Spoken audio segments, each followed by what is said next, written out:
Three. Hello, Four. everyone. Hello. It's time for the second part of Chapter 12, Biosignaling. Today, our learning objectives are to review the mechanism of the G-protein coupled receptors. Then we're going to explore some diseases of G-protein coupled receptors. And then we're going to move on to our other learning objectives, which are to learn the structure, the functions, and the mechanisms of enzyme-linked receptors, including the interaction with insulin and the insulin receptor.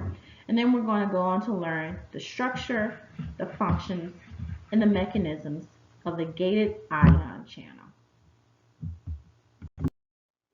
G-protein coupled receptors are involved in many signal transduction systems, including those involved with vision and smell and taste.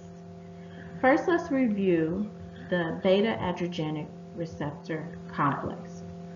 So first, epinephrine, our signaling molecule, binds to beta-adrenergic receptors. This causes a conformational change that activates the associated G protein. The alpha subunit of the G protein then releases the GDP and takes in a GTP. This activated alpha subunit of the G protein moves to activate adenylyl cyclase. The adenylyl cyclase then catalyzes the conversion of ATP to CAMP, cyclic adenosine monophosphate. The CAMP concentration increases, and then it allosterically activates protein kinase A. Protein kinase A is involved in phosphorylating many other enzymes or proteins that will be involved in breaking down glycogen into glucose or lipid or fat molecules that give us energy. Visual transduction begins when light falls on rhodopsin in your eye. So this protein contains 11-cis-retinol, which we talked about when we talked about beta-carotene. And this, by a photochemical reaction, is converted into trans-retinol. Trans-retinol is then formed, and the G protein, here it's labeled as T, is then activated. Same thing happens, the GDP is replaced by a GTP. This T G protein activates another enzyme we'll just call PDE. It's a phosphodiesterase. That phosphodiesterase, through a series of events, lowers the concentration of cGMP. cGMP, of course, stands for cyclic guanosine monophosphate, so it converts GTP to cGMP. Very similar molecule to CAMP, except that the adenosine is a guanosine. A whole cascade of events takes place. Ion channels are opened, and this leads to your brain signaling what kind of light and what kind of things you see. Our signal transduction for smell and taste are all very similar. We have a receptor on our cell membrane. They get a signaling molecule for smell, or here for taste. They activate a G protein in both cases. We see one of the mechanisms for a smell receptor is that the G protein activates phospholipase C. And we saw that phospholipase C is a lipase, and because it's a lipase, it cuts a phospholipid that's in the cell membrane. It creates a second messenger, IP3. We saw this earlier. And that second messenger binds to a calcium channel, opening the calcium channel, and then through some series of events, sends a signal to your brain of what you're smelling. We see a very similar thing as the beta-adrenergic receptor with our taste receptors. G proteins get activated, adenylyl cyclase gets activated, CAMP molecules are created. pKa molecules are turned on. They phosphorylate things that allow us to smell.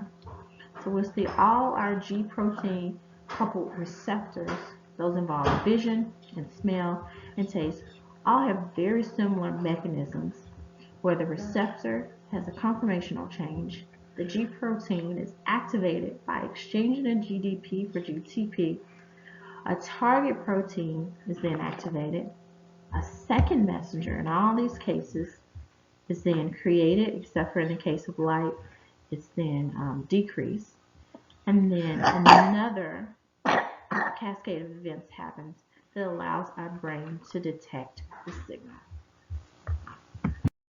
Correct functioning of G proteins is very important, and actually antigens can prevent G protein function and cause disease. So cholera is one of these diseases caused by G protein misfunction.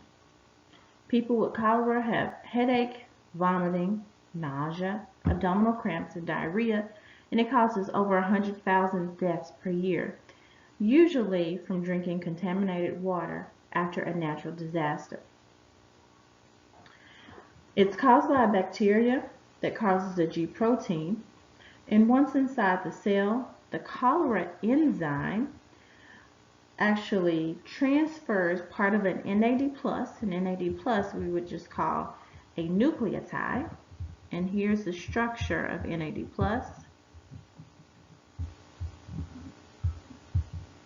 Here. So the full structure of the NAD+ is sort of circled, and it transfers part of this structure. You see this part of the structure. Purple, the ADP ribose part of the structure, to an arginine on our alpha subunit of our G protein. That prevents the intrinsic GTPase activity. So if we remember that once a GTP is added to an alpha subunit of a G protein, it's in an active phase, but then it becomes eventually inactive because it dephosphorylates itself because it has intrinsic GTPase activity. The result is that adenylyl cyclase is always active. It produces too much CAMP. It activates too many protein kinase A enzymes, and downstream ion channels will open. You have a water imbalance, which causes dehydration and diarrhea. Cancer is another disease that is thought to be caused by misfunction of a G protein. Here, right here, we have the structure of the RAS protein. It's a prototype for all G protein. It has in its alpha subunit a magnesium bound to the GTP. Here, it's held there by critical residues in the phosphate binding, or the P loop. So the P loop is outlined here.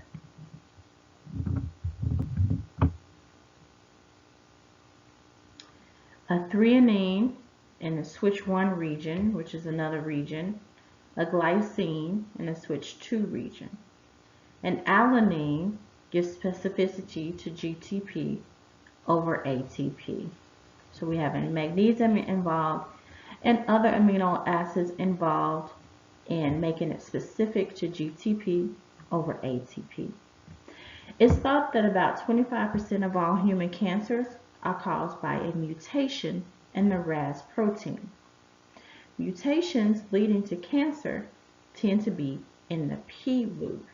That's where the GTPase activity is, and that causes dephosphorylation of the GTP to GDP.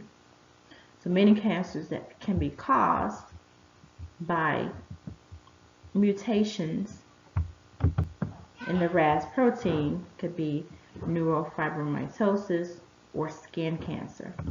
So if anybody's listening to this in the discussion thread, I want you to think about how would a mutation in the P loop cause cancer, and how could one acquire a mutation in the P loop.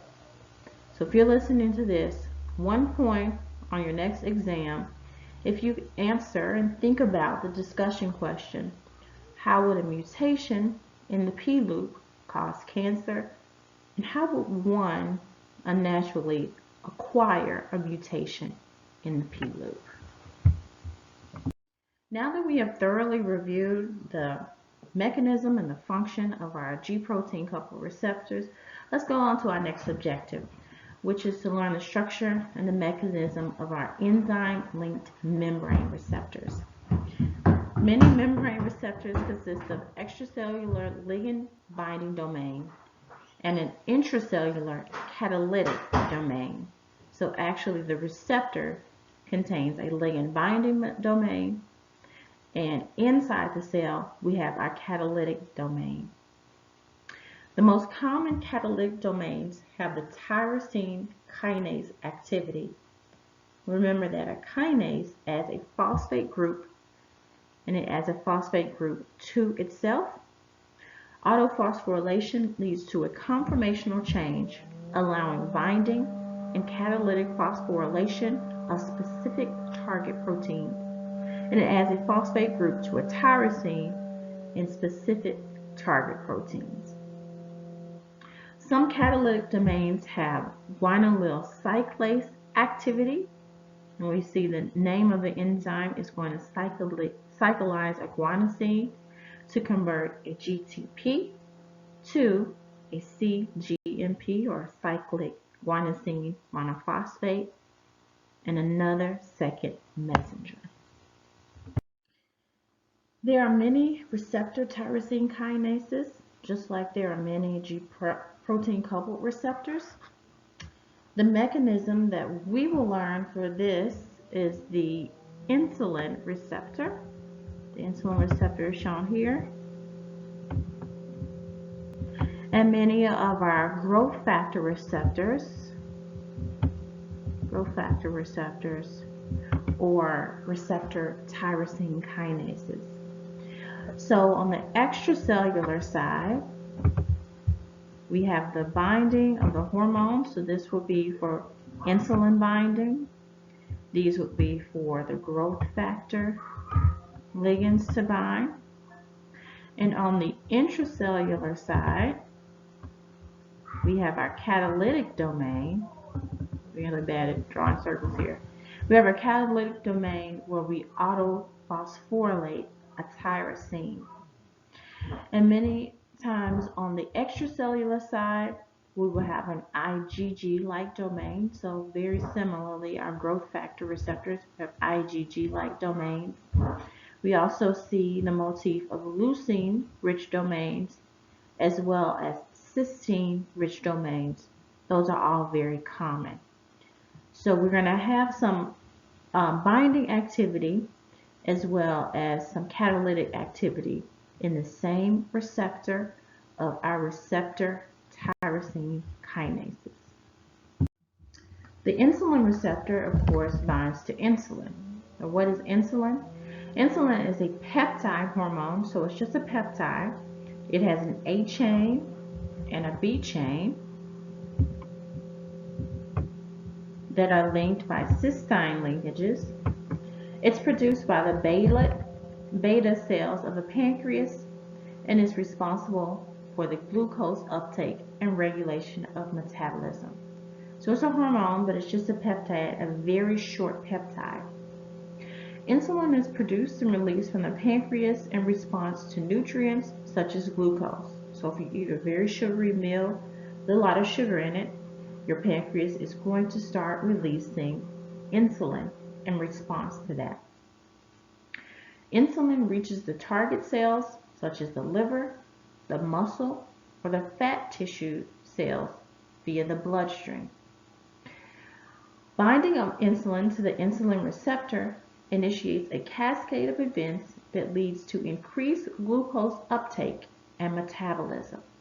So your bloodstream is full of insulin, and we want to sequester that insulin so its concentration doesn't get too high in the bloodstream, and target it to the liver so it can form glycogen, target it to the muscles so it can be used for energy, and target it to the fat cells so it can be stored as fat. So we want to keep the concentration of glucose at about 4.5 millimolar in the bloodstream. If you have an inability to make or sense insulin, that's when you get diabetes. The insulin receptor mechanism is our prototype mechanism for tyrosine kinase activity. The insulin receptor, which the figure A shows a cartoon of the insulin receptor. It's a dimer of two identical parts, both having two subunits. It has an alpha subunit on the extracellular side that can bind insulin. It has a beta subunit that spans the membrane and is on the cytoplasmic side that has its own catalytic activity. So when the insulin binds to the alpha subunit, it causes a conformational change. And that conformational change causes the beta subunit to be active. Since it's a kinase, it allows for phosphorylation. So one of the beta subunits phosphorylates the other beta subunit. So upon binding of insulin to the alpha subunit, the beta subunit kinase becomes active, and one beta subunit phosphorylates the other beta subunit. C shows a picture of an inactive unphosphorylated tyrosine kinase domain. There are 3 tyrosines that are a target for phosphorylation.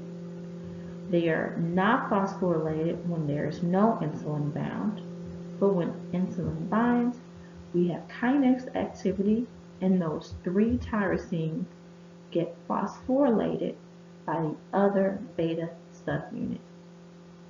The receptor autophosphorylation allows for binding and then phosphorylation of a target protein that we'll talk about next, called IRS1, or Insulin Receptor Substrate 1. Let's take a closer look at the insulin signal transduction mechanism.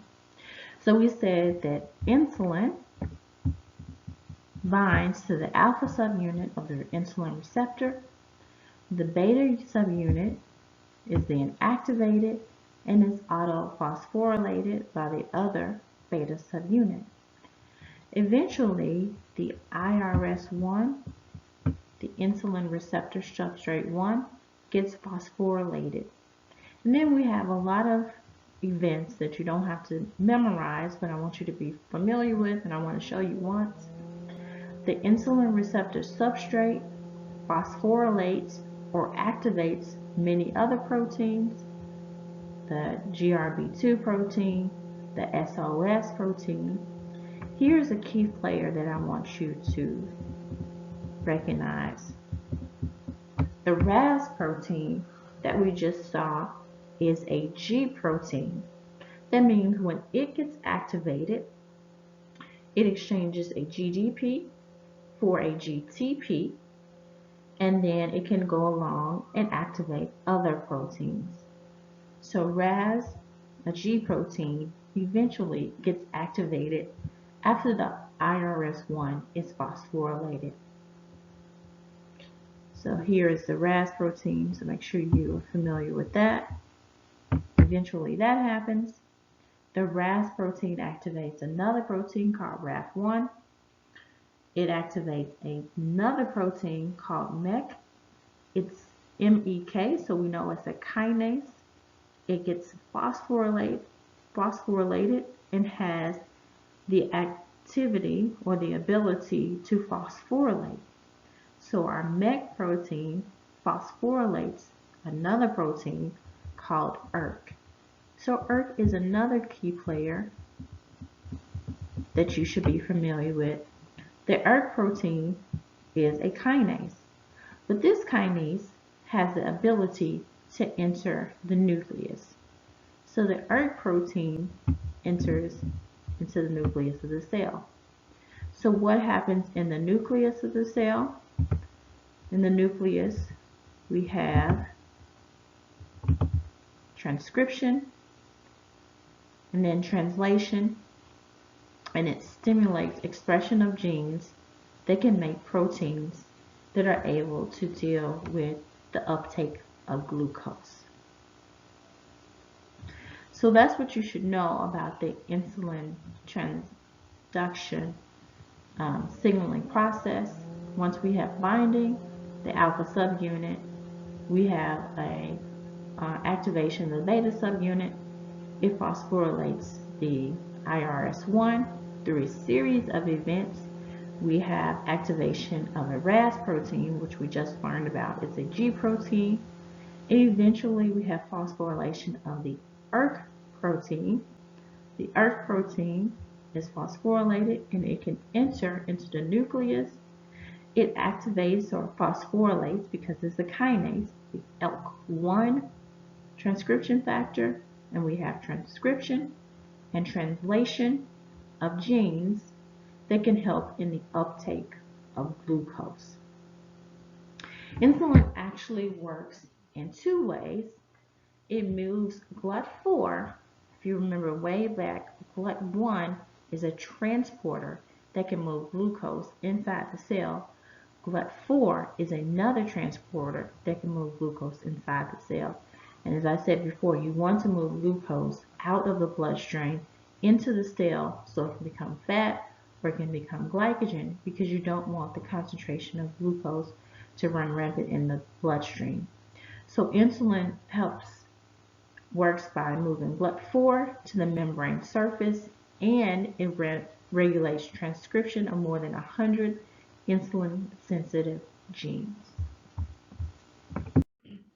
As we just saw, insulin binding to the insulin receptor eventually stimulates the expression of genes, and one of these genes is called GLUT4. So GLUT4 is very similar to GLUT1. It's a passive glucose transporter, so it shuttles glucose into the cell and out of the bloodstream. So once we've stimulated the expression of GLUT4 transporter, the glucose transporter is stored inside the cell. Now when the insulin interacts with the receptor, vesicles move to the surface and fuse with the plasma membrane, increasing the number of transporters on the cell surface. So now all these transporters that are stored inside the cell are shuttled to the surface of the cell. Now if we have glucose transporters on the surface of the cell, they are passive transporters, so the concentration of glucose is higher outside of the cell and lower inside of the cell, and so they're going to passively transport glucose into the cell. When the insulin levels drop, glucose transporters are removed from the plasma membrane by endocytosis, forming small vesicles. The smaller vesicles fuse with larger endosomes. Patches of the endosome enriched with glucose transporters bud off to become small vesicles, ready to return to the surface when the insulin levels rise again. So we have GLUT4 inside the cell. When insulin binds, eventually the GLUT4 transporters are going to be transferred to the surface of the cell. They are passive transporters, and they're going to allow the glucose, which is in high concentration in the bloodstream, to enter into the cell, and then the vesicles are going to reform inside by the cell to sequester to GLUT4 until they are needed again.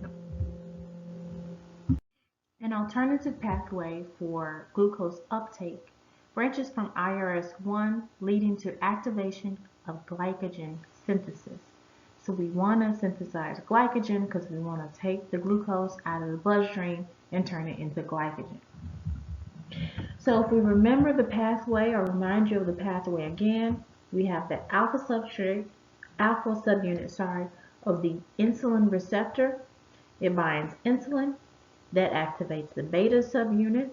The beta subunit is phosphorylated, and then it can phosphorylate IRS1. IRS1, as we see here, it goes along and activates another kinase. This kinase is called PI3K. It doesn't really matter what the name of it is, but it ends with K, so it's a kinase. So kinases do what kinases do. They phosphorylate other things. Usually we see a kinase will take an ATP and transfer a phosphate group from ATP to another substrate. In this case, this PI3K kinase is going to convert PIP2 to PIP3. So what is PIP2 and PIP3? We saw that before. It's a phospholipid, so it's already in the cell membrane. It's a phosphatidylinositol phosphate with a phosphate on carbon 2, and it's going to transfer that phosphate to carbon 3. So PIP3 is now in the cell membrane, and it provides a binding site for protein kinase B. So protein kinase B comes along, and now it becomes activated by PIP3. So now we have an active form of another kinase, protein kinase B. It's going to do what kinases do, and kinases phosphorylate other things. So protein kinase B is going to phosphorylate GSK3, or glycogen synthase kinase 3. When the glycogen synthase kinase 3 is inactivated by phosphorylation, it can no longer convert glycogen synthase to its inactive form by phosphorylation. So therefore, our glycogen synthase remains active. And so we don't want the glycogen synthase to be able to be turned off, because we want a lot of glycogen synthesis. So eventually, by IRS1 being phosphorylated, we inactivate GSK3, and our glycogen synthase, stays active, and we make glycogen because we want to sequester that glucose. Our protein kinase B is also responsible for signaling the movement of GLUT4 transporter to the cell membrane. You should also know that there is crosstalk between G-protein coupled receptors and IRS from the insulin receptors. You don't really have to know much about the mechanism, but just know that the signaling pathways for insulin and epinephrine do not operate independently. The tyrosine kinase can directly phosphorylate beta adrenergic receptor and lowers the cell's sensitivity to epinephrine. Our last objective is to learn about gated ion channels. Please begin by watching the videos on gated ion channels that are linked below, and then I'll just summarize a few things from the videos. We regulate the transport of ions across cell membranes in response to changes in the membrane potential, ligand binding to specific receptor sites. Many important roles that you saw in the videos in the nervous system are voltage-gated sodium channels or nicotinic acetylcholine receptors. A couple of important points from the videos are that inside of the cell is typically negatively charged compared to the outside of the cell.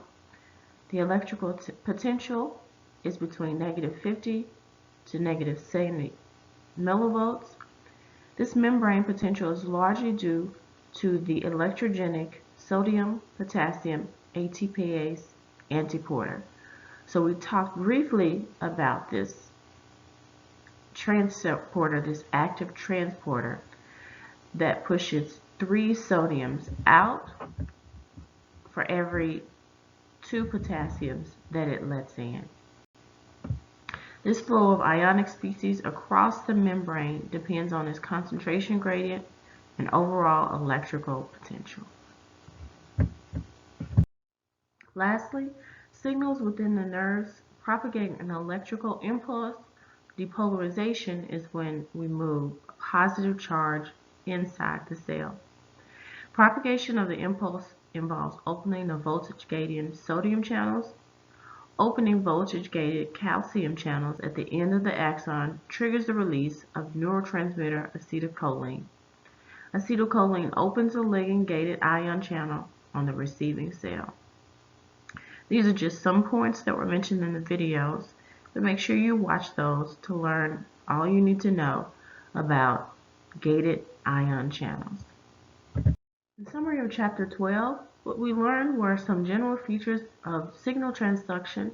Those include specificity, amplification, as well as desensitization. We learned about the mechanisms of 3 transduction systems, Gprotein coupled receptors, mainly the beta-adrenergic coupled receptor, but we learned others too, the tyrosine kinase receptors, and then there were videos you should watch on gated ion channels. So this closes out our first week of online learning. We learned Chapter 12, and this is all that will appear on your tests that are coming up next Wednesday.